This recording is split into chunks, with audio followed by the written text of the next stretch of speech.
quickly listen into what the Prime Minister has to say in his address. का लाभ दिया जा रहा है। कृषि कल्याण की योजनाओं के बीच ये भी जरूरी है कि हमारे किसानों को खाद की निरंतर सप्लाई मिलती रहे। आने वाले समय में ये यूरिया कारखाना ये सुनिश्चित करेगा। इस फर्टिलाइजर प्रोजेक्ट पर करीब 11,000 करोड़ रुपए खर्च किए जाएंगे। यहां हर साल 12 लाख मैट्रिक टन से ज्यादा खाद बनेगी। जब उत्पादन यही होगा तो सप्लाई तेज होगी, लॉजिस्टिक का खर्चा घटेगा।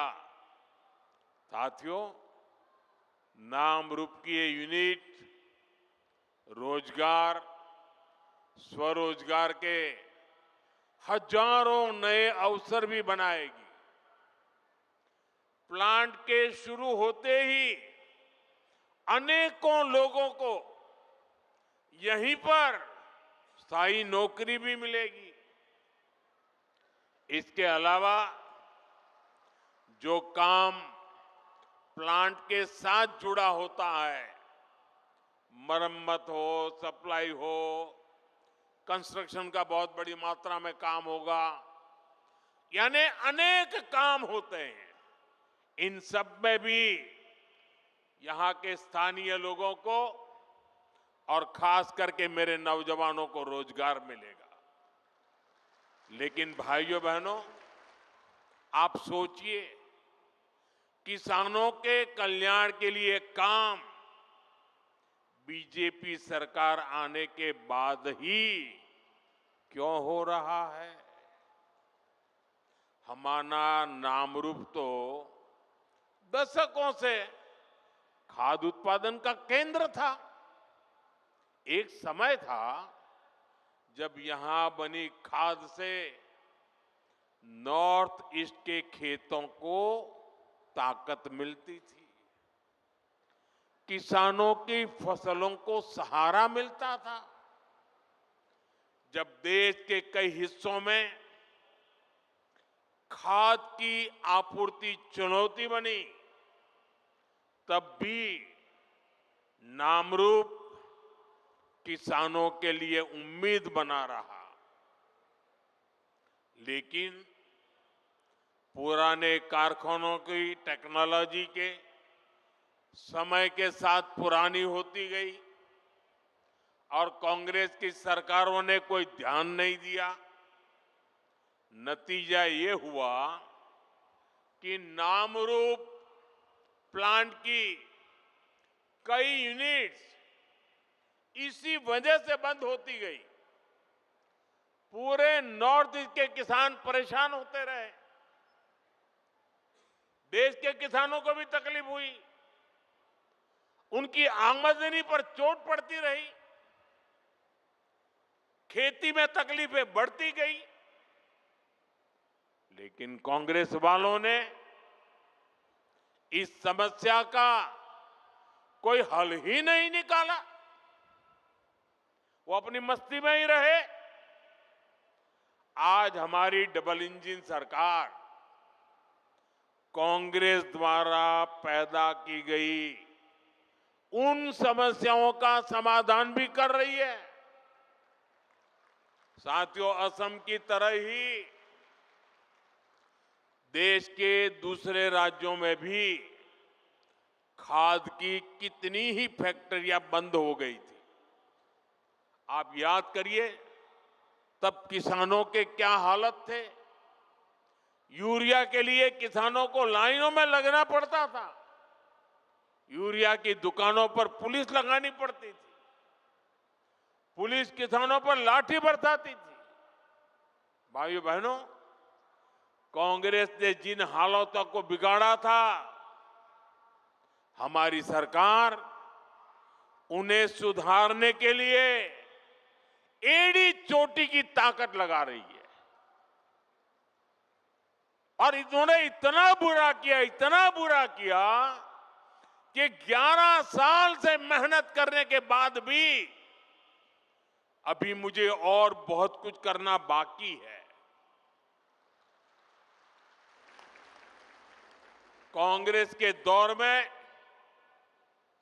फर्टिलाइजर फैक्ट्रियां बंद होती थी,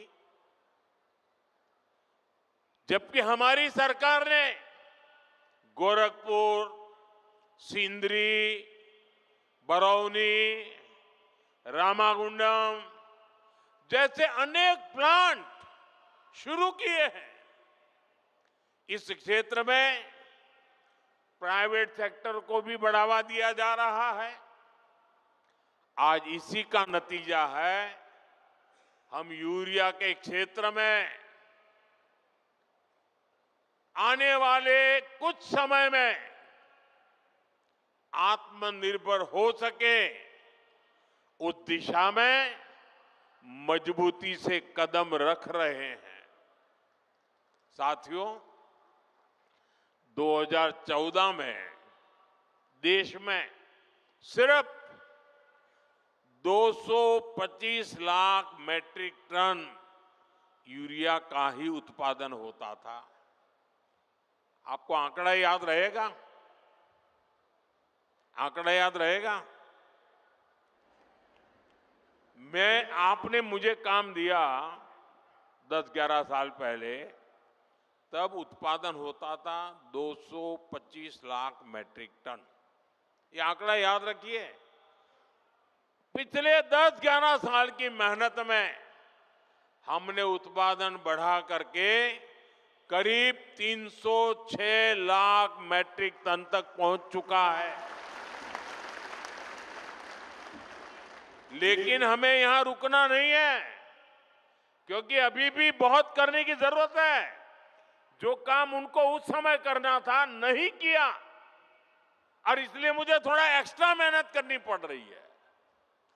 और अभी हमें हर साल करीब 380 लाख मैट्रिक टन यूरिया की जरूरत पड़ती है। हम 306 पर पहुंचे हैं, 70-80 और करना है।